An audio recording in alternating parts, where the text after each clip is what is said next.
बिस्मिल्लाहिर्रहमानिर्रहीम। अस्सलाम वालेकुम डियर स्टूडेंट्स। मैं उम्मीद करता हूँ कि अल्लाह ताला के करम से आप सब बहुत अच्छे होंगे। लेयर पोइम है आज विलियम डेविस की, और इस पोइम में मैं आपको बता दूँ कि आज की वीडियो में आप क्या सीखेंगे। इंपॉर्टेंट लाइंस बताऊँगा।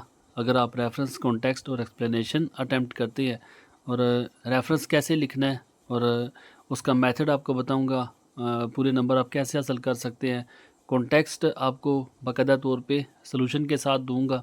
और रही बात एक्सप्लेनेशन की, तो कोई भी लाइन आती है इस पोइम से तो मैं आपको एक मल्टी एक्सप्लेनेशन दूंगा। इसके साथ साथ इस पोइम की टोटल ब्रेकडाउन जो है, चाहे किसी भी क्वेश्चन का क्वेश्चन आता है, एक ही आंसर दूंगा। और इस बात की गारंटी है कि कोई भी क्वेश्चन आए आप उस आंसर को लिख सकते हैं।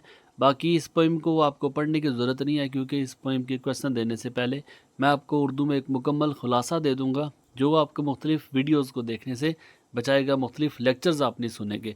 तो इस पोइम में जो इसकी इंपॉर्टेंट लाइंस हैं, आप इसे नोट कर लें। जो सबसे पहला काम है, ये लाइंस स्टार्टिंग लाइंस है और इनके साथ साथ दरमियान में डाल डाल के इनकी एंडिंग लाइंस है। आपके पास अगर बुक है तो आप अपनी बुक से इसको हाईलाइट कर लें। इंशाल्लाह जब भी अगर इस पोइम से लाइंस रिपीट होती हैं तो ये जो तीन आपको बता रहा हूँ, इनसे बाहर कोई भी लाइन रिपीट नहीं होगी। अब आगे लाइंस को उम्मीद करता हूँ आपने नोट कर लिया होगा।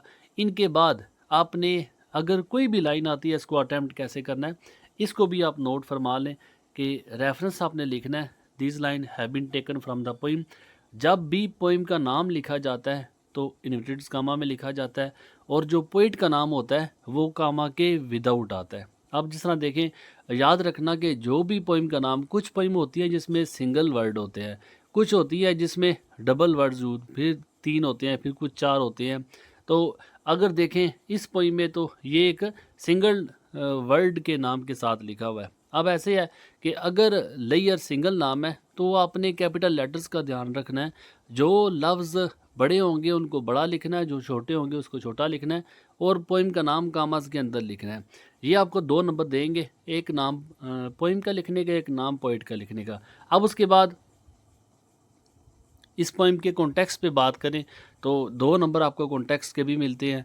तो आपने इस पोइम का कॉन्टेक्स्ट जिस तरह मैंने लिखा हुआ है उसी तरह आपने इसे तैयार करना है। आसान इंग्लिश कोशिश की है, आसान से आसान इस्तेमाल करूं।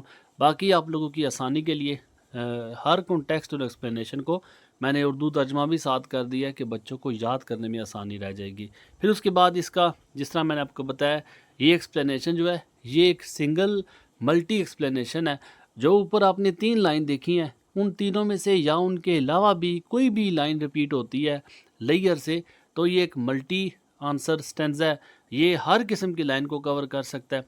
और इसके साथ जो कोटेशन ऐड की हुई है, आपने इस कोटेशन को भी लाजमी लिखना है जब भी आप एक्सप्लेनेशन दे। बाकी पोइम्स के भी मैं साथ साथ दे रहा हूँ, तो आपने हर पोइम के एंड पे इस तरह की जो एक्सप्लेनेशन के साथ जो लिखा है कोटेशन लाइन, इसको भी आपने ज़रूर ऐड करना है। बाकी इसमें भी आप लोगों की आसानी के लिए जो है उर्दू का तर्जमा किया है, याद करने में बच्चों को किसी किस्म की मुश्किल ना हो। बाकी जो इसकी मल्टी आंसर नोट्स हैं और उर्दू में जो खुलासा है वो चल के देख लेते हैं कि अगर आप इस पोइम से क्वेश्चन आता है तो उसको आप कैसे अटैम्प्ट करेंगे। तो सबसे पहले लेयर पोइम का खुलासा दिया हुआ उर्दू में। इसे ये खुलासा आपको मदद करेगा कि पूरी पोइम, अक्सर बच्चों ने, मोस्टली स्टूडेंट ने पोइम की ट्रांसलेशन नहीं की हुई होती, तो आपने जस्ट हर पोइम का मैंने सबसे पहले खुलासा भी दिया हुआ है। आप इस खुलासे को पढ़े, आप इसमें उस जो कुछ भी बयान किया हुआ है उस पूरी नज़म में, वो इस खुलासे को पढ़ने के बाद आपको ग्रिप हो जाएगी। आपको पता चल जाएगा कि शायर का मौजू क्या था, वो किस बात पे उसने ज़ोर दिया है और इस पोइम में क्या कहना चाह रहा है। ये ग्रिप करने के बाद अक्सर बच्चे जो सेल्फ राइटिंग कर सकते हैं वो इसे खुद से भी लिख सकते हैं। बाकी वो बच्चे जो मुख्तलिफ़ क्वेश्चन तैयार नहीं कर सकते, उन बच्चों के लिए अगर इस पोइम से किसी किस्म का भी सवाल आता है तो आप इसको अटैम्प्ट कर सकते हैं। मैं आपको ये शो करवा रहा हूँ, आप इसे तैयार कर लें।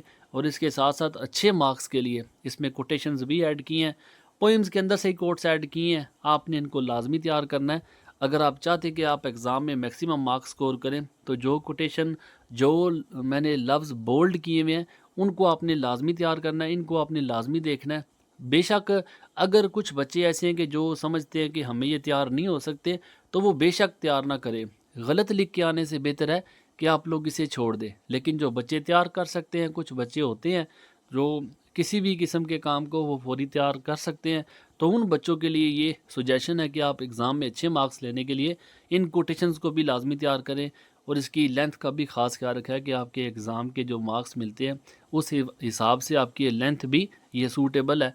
बाकी नेक्स्ट जो पोइम्स हैं वो आप लोगों के साथ भी शेयर करता जाऊंगा।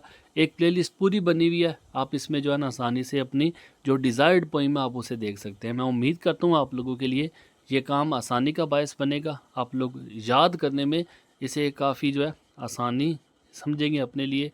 दुआ में याद रखिएगा। जज़ाकल्लाह। अल्लाह हाफ़िज़। अस्सलामु अलैकुम।